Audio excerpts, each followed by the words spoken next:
अस्सलाम वालेकुम to all. जैसे कि हमने कैंसलाजी का फर्स्ट लेक्चर में हमने कुछ डेफिनेशंस कवर की थी फ्रैक्शन तक। अब उससे आगे जो टॉपिक्स है वो आज हम इस लेक्चर में कवर करेंगे। आज का जो हमारा टॉपिक है वो सबसे पहले सिंपल मशीन के बारे में पढ़ेंगे और पेंडुलम के बारे में और इलास्टिसिटी।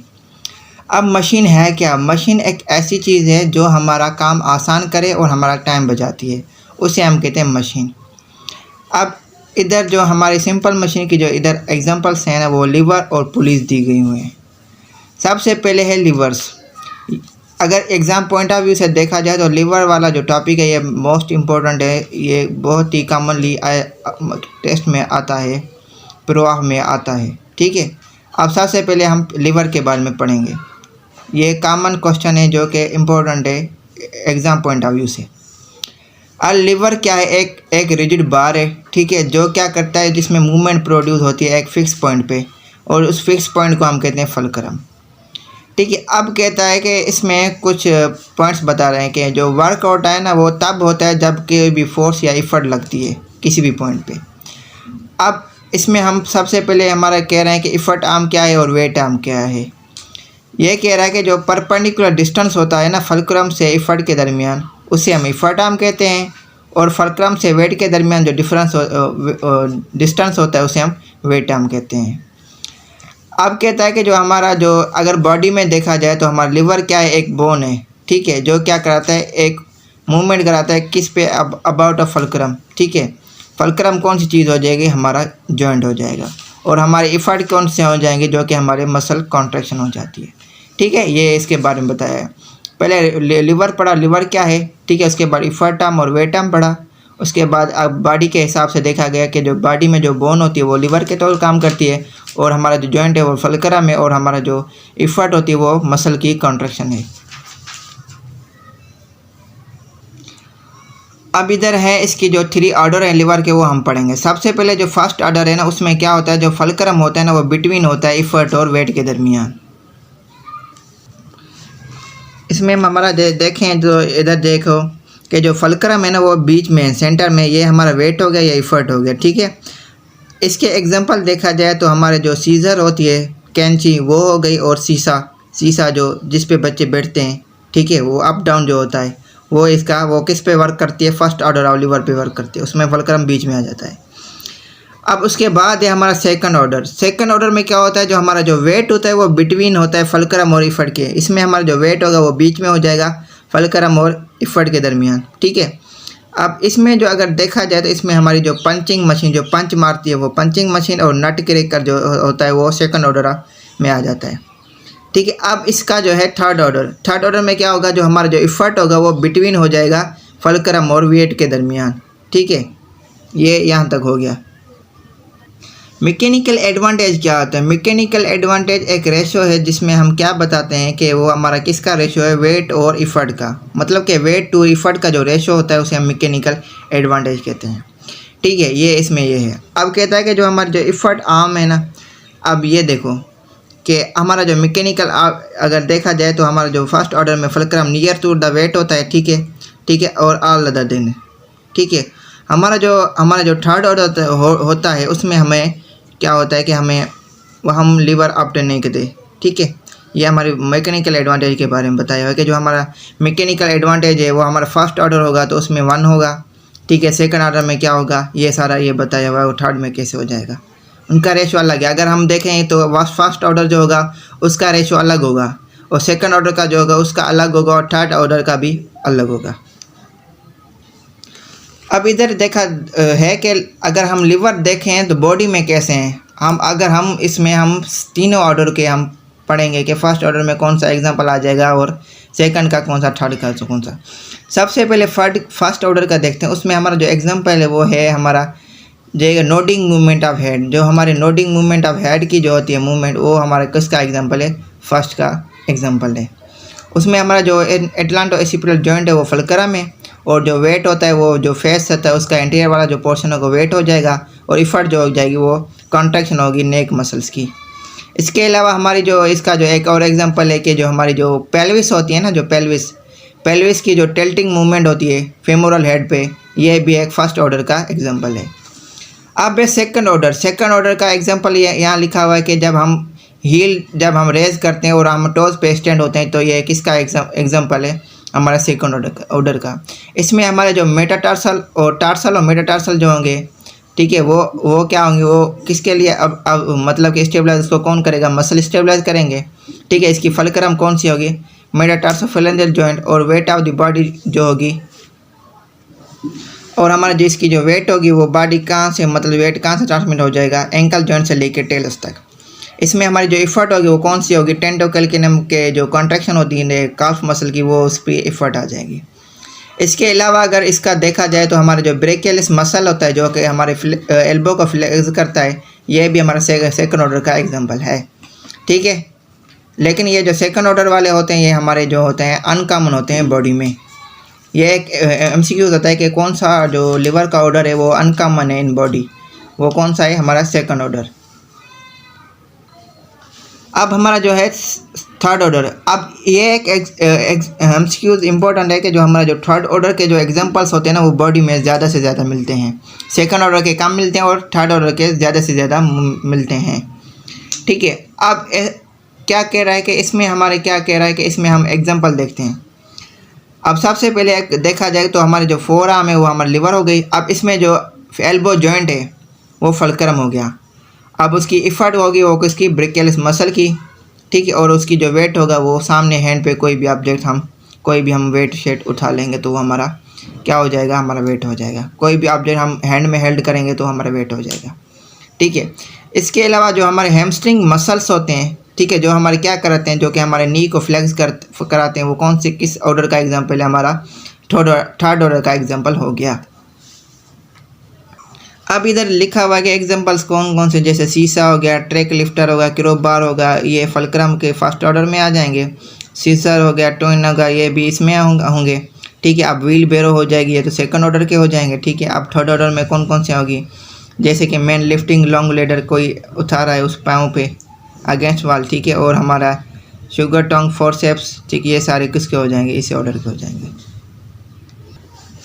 अब इधर है कि एंगल ऑफ पुल को क्या है, कहता है कि जो हमारा फोर्स तभी इफेक्टिव होगा जब वो किसके, लिवर के परपेंडिकुलर हो, मतलब कि right angle to the lever हो, तो वो हमारा फोर्स होगा वो ज़्यादा से ज़्यादा होगी। अब कहता है कि अगर इफ़िशियंसी को देखा जाए, मैकेनिकल इफ़िशियंसी या मसल, ठीक है। अब कहता है पुल तभी इफ़िशियंट होगी जब मसल जो होगा वो right angle to the bone, मतलब कि बोन के परपेंडिकुलर होगा, तो हमारी मसल जो होगा वो इफ़िशियंट होगा उसकी वर्किंग। अब एफिशिएंसी इसकी डिक्रीज होगी अगर एंगल ऑफ पुल रिड्यूस होगा, मतलब कि एंगल ऑफ पुल ज़्यादा होगा तो इसकी हमारी इफ़िशियंसी बढ़ेगी मसल की, और अगर कम होगा तो डिक्रीज हो जाएगी। अब कहता है कि जो हमारे मसल की जो मैकेनिकल इफ़िशियंसी होती है वो रिड्यूस हो जाएगी, कब होगी, तब मतलब रिड्यूस हो जाएगी जब हमारी जो इसकी इंसर्शन होगी ना, इंसर्शन एंगल होगी वो इंक्रीज़ हो जाएगी इसकी राइट एंगल से। मतलब कि अगर राइट एंगल से जब उसकी इंसर्शन एंगल बढ़ जाएगी तो फिर ये जॉइंट होगा लेस स्टेबल हो गया, और इसकी एंगल बढ़ जाएगी तो एंगल ऑफ पुल कम हो जाएगा और इफ़िशियंसी कम हो जाएगी। अब इधर लिखा हुआ है कि जो हमारा के वो तो मसल की इफ़िशियंसी हो गया, अब रेजिस्टेंस की इफ़िशियंसी कैसे। अब कहते हैं कि जो सस्टेनिंग पुल होता है किसी फोर्स का, वो क्या कराता है, रेजिस्टेंस को अफर कराता है। वो तभी होगी जब वो क्या होगा, जब right angle to the lever, मतलब कि लिवर के राइट एंगल होगा, ठीक है, जिसकी वजह से एंगल ऑफ पुल कम होगी, ठीक है। अब ये हो जाएगा जब एंगल ऑफ पुल कम होगी तो रेजिस्टेंस ज़्यादा हो जाएगी, ये उसका उलट है। सारी जो चीज़ें मैंने आपको बताई उसका उलट कर देंगे तो ये इफ़िशियंसी ऑफ द रेजिस्टेंस हो जाएगी। उधर मसल की इफ़िशियंसी होगी तो ज़ाहिर बात है रेजिस्टेंस कम हो जाएगा, जब रेजिस्टेंस ज़्यादा होगा तो हम मसल की इफ़िशियंसी कम हो जाएगी, उसका इन्वर्स कर लें। अब हमारा जो नेक्स्ट टॉपिक है वो पुली। ये भी एग्जाम पॉइंट ऑफ व्यू से देखा जाए तो ये भी मतलब कि शॉर्ट क्वेश्चन के लिए आता है, मतलब ये कॉमन क्वेश्चन है। फर्स्ट चैप्टर में ये लिवर और पुली, मतलब कि अगर फर्स्ट चैप्टर में से कोई क्वेश्चन आ सकता है तो लिवर और पुली आते हैं, ठीक है, मतलब कि मोस्ट प्रोबेबली, लेकिन कभी कोई और भी आ सकता है, ठीक है, लेकिन ये ज़्यादा से ज़्यादा आते हैं। अब बता रहा है कि पुली है क्या, कहता है कि पुली एक ग्रूव्ड व्हील है, ठीक है, जो कि क्या करता है, रोटेट करता है एक फिक्स एक्सिस में, और इसमें से एक रोप पास होती है, ठीक है, ठीक है। अब इसका जो टाइप्स बताए हुए हैं कि ये एक फिक्स्ड होती है और मूवेबल होती है, ये दो इसके टाइप हैं। अब कहता है कि जो फिक्स्ड पुली होती है वो क्या करती है कि जो फोर्स का जो डायरेक्शन होती है उसको चेंज करती है, ठीक है। और क्या करती है कि जो हमारे रेजिस्टेंस होता है ना वो इनेबल होता है किसी भी एंगल पे। अब इसमें जो हमारा जो पुली का जो ब्लॉक होता है ना वो हमारा फिक्स होता है किसी सूटेबल सपोर्ट के साथ, और हमारी जो एक रोप होती है वो इससे पास होती है, ठीक है। इसमें हमारा वेट एक साइड पे होता है और इफर्ट एक दूसरी साइड से लगा जाता है। जैसे कि ये एक पुली है, ठीक है, इस पर ये वेट आ गया, ठीक है, ये हमारी एक रोप हो गई। इधर से हम क्या करते हैं, इफर्ट लगाएंगे, ठीक है। ये एक फिक्स्ड पुली का एग्जांपल है। अब एक और है हमारी मूवेबल पुली, ठीक है। इसमें क्या होगा, इसमें हम क्या करेंगे, हम मैकेनिकल एडवांटेज हम करेंगे, और इसमें हम हेवी जो सब्जेक्ट मतलब कि ऑब्जेक्ट्स होंगे, वेट्स होंगे, उसको हम लिफ्ट कर सकते हैं आसानी से, ठीक है। अब ये क्या करती है, जैसे कि हम सस्पेंशन एक्सरसाइज के लिए हम ये पुली लगाई जाती हैं, ठीक है। अब इसमें जो होता है कि एक पुली फिक्स होती है, एक मूवेबल होती है। जो इसकी हम अब देखा जाए तो अपर जो मूवी है ये फिक्स्ड पुली है, ठीक है, और ये हमारी क्या है, मूवेबल पुली है, ठीक है। अब इसमें भी रोप मतलब क्या होगी, और एक साइड से ये देखें इधर हमारा वेट लगा हुआ है, इधर भी वेट लगा हुआ है, तो हम इफर्ट लगाएंगे, ठीक है। ये हमारी क्या है, हमारी मूवेबल पुली है, ठीक है। अब जब ज़्यादा से ज़्यादा वेट कैरी करना होगा तो हम मूवेबल पुली इस्तेमाल करते हैं, और अगर सिंपल मतलब कि थोड़ा सा अगर वेट हो तो फिर उसको लिफ्ट करने के लिए हमारे लिए फिक्स्ड पुली यूज़ करते हैं। अब इधर मैकेनिकल एडवांटेज वर्क का पानी इफर्ट होता है वो सेम ही बताएगा। अगर जितना ज़्यादा वेट होगा उसका हम इफर्ट से रेशो बनाएंगे तो वो उसका क्या बन जाएगा, मैकेनिकल एडवांटेज बन जाएगा। अब हमारा जो नेक्स्ट इधर ये लिखा है कि अगर जब डबल पुली यूज़ होती हैं तो इफ़र्ट हमें कम से कम लगानी पड़ती है। मतलब कि अगर ये डबल पुली लगाएंगे तो हमारी जो इफ़र्ट होगी हम कम हाफ हो जाएगी। अब नेक्स्ट टॉपिक है हमारा पेंडुलम। पेंडुलम क्या होता है, एक हैवी पार्टिकल है जो उसमें हम क्या करते हैं, हमारा वेटलेस थ्रेड होती है तो इसमें हम टू एंड फ्रो मोशन होती है, ठीक है। अब ये एक देखो ये एक पेंडुलम है, ठीक है, ये इसकी हमारी मीन पोजीशन होगी, ठीक है। अब इसको हम मूव करेंगे तो ये इसकी एक्सट्रीम पोजीशन होगी, फिर ये मीन पे आ जाएगा, फिर ये एक्सट्रीम पोजीशन पे आ जाएगा। इसमें टू एंड फ्रो मोशन होती है, ठीक है। ये हमारा पेंडुलम हो जाएगा। अब कहता है कि जो इसकी जो हमारे जो टाइम होता है एक ऑक्सीलेशन के लिए वो कैसे डिटरमाइन करेंगे हम, उसको डिटरमाइन के लिए हम लेंथ ऑफ द पेंडुलम देखेंगे और हमारी एक्सीलेशन ड्यू टू ग्रेविटी, मतलब कि लेंथ और एक्सीलेशन ड्यू टू ग्रेविटी का देखेंगे तो हम उसका एक्सीलेशन का जो टाइम पीरियड होता है वो मालूम कर लेंगे। अब ये पेंडुलर मूवमेंट ये हमारी होती है जैसे कि बॉडी में होती है, कहाँ पे होती है, शोल्डर और हिप जॉइंट पे, जिसमें मसल रिलैक्स हो जाएंगे और हमारी जो लिम्ब होती है वो हमारी जो जॉइंट होती है उसके डिस्टल हो जाती है, और इसमें लूजली स्विंग होती है तो इसमें टू एंड फ्रो मोशन हो जाती है। ये एक एग्जाम्पल बताया हुआ है कि पेंडुलर मूवमेंट बॉडी में कौन कौन सी है, कैसी है। अब हमारा एक्सियल सस्पेंशन क्या है। सस्पेंशन भी एक टेक्निक होती है जिसमें हम क्या है बड़े से बड़े वेट को लिफ्ट करते हैं, उसमें हमारा है एक्सियल सस्पेंशन। एक्सियल सस्पेंशन में क्या होता है कि हमारा जो रोप होती है ना वो वर्टिकली मतलब कि पास होती है किसके, अबव द जॉइंट, मतलब कि जो जॉइंट मूव होना है उसके वर्टिकली जाएगी तो उसके लिए उसको हम कहते हैं एक्सियल सस्पेंशन। मतलब कि इसका जो पॉइंट ऑफ सस्पेंशन होता है ना वो हमारा जो एक्सिस ऑफ मूवमेंट के वर्टिकली होता है, ठीक है। ये एक एग्जांपल है, ये एक मतलब टाइप है सस्पेंशन का, ठीक है। बाकी इसके जो मतलब कि रीड करने वाली चीज़ें हैं वो ये जो मेन चीज़ें हैं वो मैं आपको कवर कराता जा रहा हूँ। अब इसका जो हमारा जो पेंडुलर सस्पेंशन है वो ये जो हमारा जो पेंडुलर सस्पेंशन है वो रिप्रेजेंट कराता है ये या लेटरल होगा या मेडियल डिस्प्लेसमेंट हमारा रिप्रेजेंट कराता है किसकी, मतलब कि जो इसका पॉइंट ऑफ सस्पेंशन होगा ना किसी भी पोजीशन से उसकी लेटरल या मीडियल डिस्प्लेसमेंट को रिप्रेजेंट कराता है। अब इसमें अगर हमारे जो पेंडुलर सस्पेंशन होगी जो कि पोजीशन किस में थी, एक्सियल सस्पेंशन के बारे में बताया था कि ये जो एक्सियल सस्पेंशन होगी जो पॉइंट ऑफ सस्पेंशन होगी उसके ये जो हमारा पेंडुलर सस्पेंशन होता है वो लेटरल या मीडियल डिस्प्लेड हुआ पड़ा होता है। अब कहता है कि इसमें जो हमारी लिम्ब होती है ना वो हमारी जो होती है वो न्यूट्रल पोजीशन में नहीं होती, बल्कि वो अपनी कौन सी एक न्यू रेस्टिंग पोजीशन अचीव करती है, ठीक है। ये इसके बारे में बताया हुआ है। अब कहता है कि अब हमारी जो सस्पेंशन किसी लिम्ब की जो सस्पेंशन अगर हमारे जो हिप जॉइंट के वर्टिकली जा रही है तो हमारे एक्सियल सस्पेंशन हो जाएगा, और हमारा कह रहा है कि जब उसकी पॉइंट ऑफ सस्पेंशन मीडियली जा रही है और हमारा जो लिम्ब होता है वो फॉल हो रहा है तो वो हमारी पेंडुलर सस्पेंशन हो गई। अब इधर है इलास्टिसिटी। इलास्टिसिटी क्या है, एक ऐसी प्रॉपर्टी होती है बॉडी के जो क्या करती है, मतलब कि अब मतलब कि फोर्स लगने के बाद वो बॉडी अपनी रिगेन मतलब कि ओरिजिनल पोजीशन को रिगेन अचीव कर लेती है। इसको हम इलास्टिसिटी कहते हैं। ठीक है, अब इसमें हमारा स्ट्रेस बताया कि मतलब कि जो फोर्स लग रहा है तो उसे हम स्ट्रेस करते हैं। उस फोर्स की वजह से जो डिफॉर्मेशन मतलब कि जो चेंजिंग आ रही है लेंथ पर यूनिट, मतलब कि किसी भी लेंथ में जो चेंजिंग आ रही है तो उसे हम स्ट्रेन कहते हैं। इसके बारे में अब सबसे पहले इधर लिखा हुआ है कि हुक्स लॉ क्या बताता है कि जो स्ट्रेन होता है ना वो प्रोपोर्शनल टू दी स्ट्रेस, मतलब कि जितना स्ट्रेस ज़्यादा होगा उतना ही उस ऑब्जेक्ट में बिगाड़ ज़्यादा होगा। मतलब कि इसलिए जितना हमारा स्ट्रेस ज़्यादा होगा उतना स्ट्रेन ज़्यादा प्रोड्यूस होगा। ठीक है, अब नेक्स्ट टॉपिक है स्प्रिंग। स्प्रिंग्स क्या करते हैं वो कि हमारे रेजिस्ट करते हैं या असिस्ट करते हैं मतलब कि मस्कुलर कॉन्ट्रैक्शन को। ठीक है, किसके लिए, मतलब कि मूवमेंट जॉइंट पे प्रोड्यूस करने के लिए। अब एक्सटेंसिबिलिटी स्प्रिंग की कैसे होती है कि जब हम जो फोर्स लगा रहे हैं तो उसकी वजह से वो कितना स्प्रिंग एक्सटेंड हो रहा है तो उसे हम एक्सटेंसिबिलिटी कहते हैं। ठीक है, अब वेट ऑफ द स्प्रिंग, इसमें ये बताया कि वेट स्प्रिंग का कैसे होता है। जैसे कि स्टैंडर्ड स्प्रिंग जो होते हैं उसके ग्रेड पाउंड्स में होते हैं। जैसे वेट ऑफ स्प्रिंग में हमें ये बताया कि स्टैंडर्ड में कौन कौन से होते हैं 50, 40, 20 पाउंड्स, मतलब कि उसके वैल्यूज़ बताए हुए हैं सारे।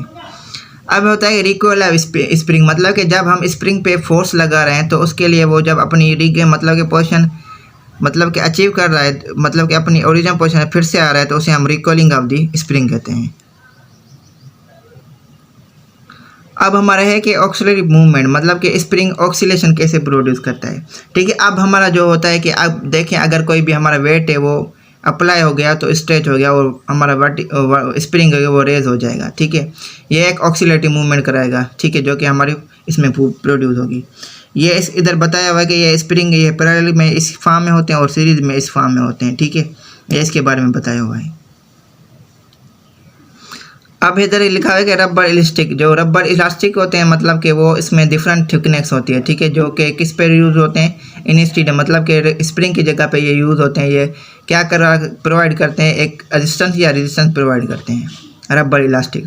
एक और रबर का टाइप है सोरबो रबर। ये किस लिए होता है, ये मटेरियल जो होता है वो कंप्रेशन और एक्सटेंशन के लिए होता है। ठीक है, ये क्या प्रोवाइड करता है, लाइट रेजिस्टेंस प्रोवाइड करता है। किसके लिए, ग्रिपिंग मूवमेंट, मतलब कि हैंड पे जो ग्रिपिंग मूवमेंट होती है उसके लिए हम सोरबो रबर यूज़ करते हैं। इसी के साथ ये हमारा कांसेला जी का फर्स्ट चैप्टर पूरा हुआ। उम्मीद है आपको अच्छा लगा होगा।